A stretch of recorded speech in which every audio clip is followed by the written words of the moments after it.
morning reading is from Ecclesiastes. For everything there is a season, and a time for every matter under heaven. A time to be born, and a time to die. A time to plant, and a time to pluck up what is planted. A time to kill, and a time to heal. A time to break down, and a time to build up. A time to weep, and a time to laugh. A time to mourn, and a time to dance. Please join me in the Lord's Prayer. Our Father, who art in heaven, hallowed be thy name. Thy kingdom come, thy will be done, on earth as it is in heaven. Give us this day our daily bread, and forgive us our trespasses, as we forgive those who trespass against us. And lead us not into temptation, but deliver us from evil. For thine is the kingdom, the power, the glory, forever. Amen. Good morning, gentlemen. Good morning, sir. We are running roughly 10 minutes late. I don't want to hold you up for lunch, so I'm not going to go into some long, drawn-out chapel speech. I just want to talk to you about what we're teaching you. All right, some of you have never been to a military school before. Some of you have been here 4, 5, 6 years. And you have the idea that what we're teaching you is how to polish shoes, how to wear a uniform correctly, how to act, how to be polite, how to get good grades, how to get ready for college. Some of you, how to shave, how to make your bed. All good skills, all things you need to learn. But the true life lessons you've been learning your whole life. The first day you put on your backpack and you either walked to school with your mother or stood there waiting by the bus stop was the first day a formal lesson was taught to you about how to live your life. I learned this lesson, or I learned that I knew these things when I was sitting in a doctor's office waiting to have knee surgery. And they had a poster on a wall, and it wasn't a nice little poster where the cat's hanging from a branch and says, "It's only Monday, hang in there." Right? It was something I actually had to sit there and read. And because you're sitting in a doctor's office, you're a little worried about what's going on. You have time to do that. And what I read was something that has become a sign of global leadership for the most part, but it wasn't set up that way. It was set up as a man who every year used to send out letters to his friends.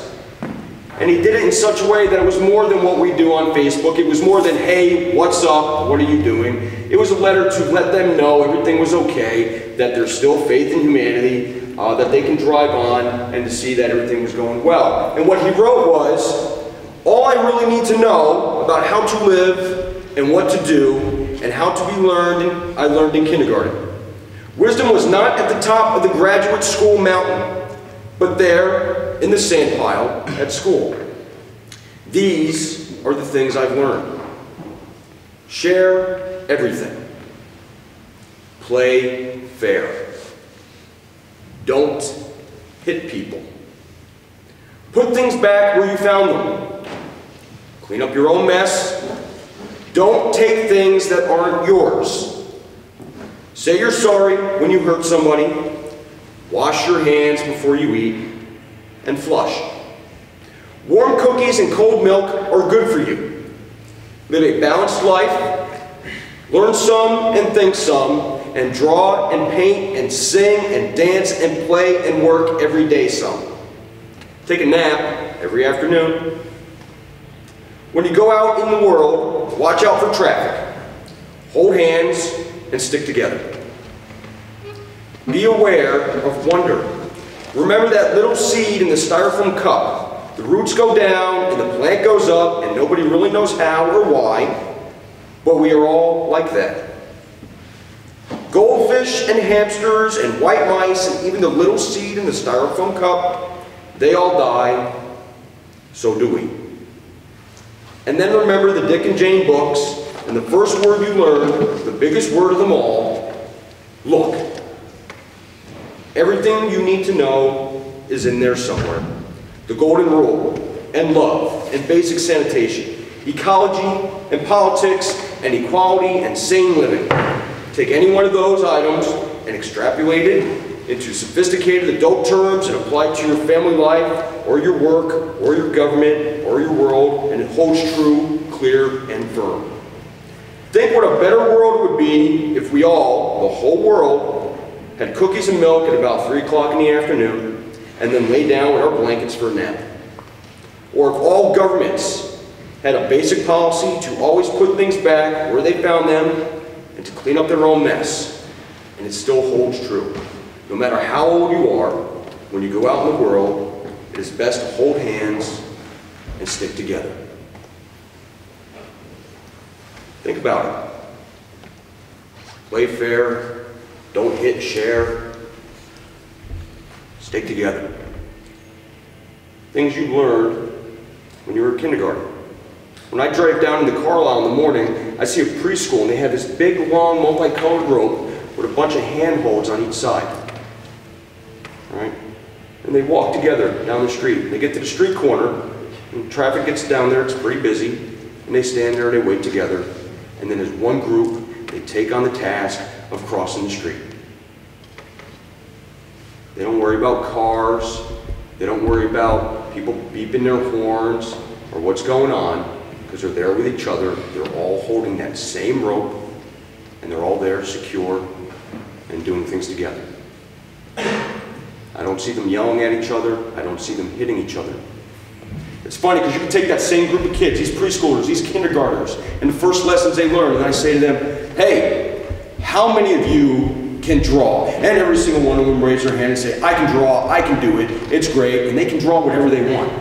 They'll draw a fire truck in a jungle fighting a giant dinosaur, and they'll show it to you and they'll say, look what I made.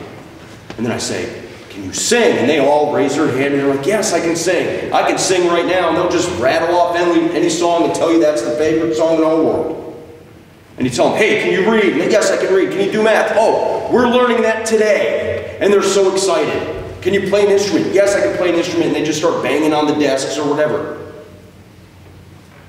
I ask that same question to a bunch of college kids. And then I start getting excuses. Can you draw? Oh yeah, I can draw, but I don't have time. Not very well. Do you play an instrument? No, I don't. I tried and I can't do it anymore. Do you read? I don't have the time. You ask people when they're older, when they're out of college, you ask them the same questions. Do you play an instrument? Oh, I gotta go. I don't have time for these questions. As we get older, we lose some of those lessons we learned. Some of the ones that hold true. And while we're doing that, we forget that even at your oldest age, right before you're checking out, you still have that ability to draw the fire truck in the jungle, taking on the dinosaur. And you forget it because we get too busy. We worry about mortgages, healthcare plans. Do I have enough money for gas this week? And we forget that there's time for us to draw, sing, dance, play instruments. The stuff that made us so happy when we were in kindergarten. That no matter how bad we were at it, we wanted to do it. Remember that as you go through today. Remember those little lessons you learned, some of them you forgot, and the way you treat each other. Be fair, share, don't take each other's things, don't hit. And then sometime, probably around 10 o'clock, take a nap without your electronic devices. Okay? Thank you.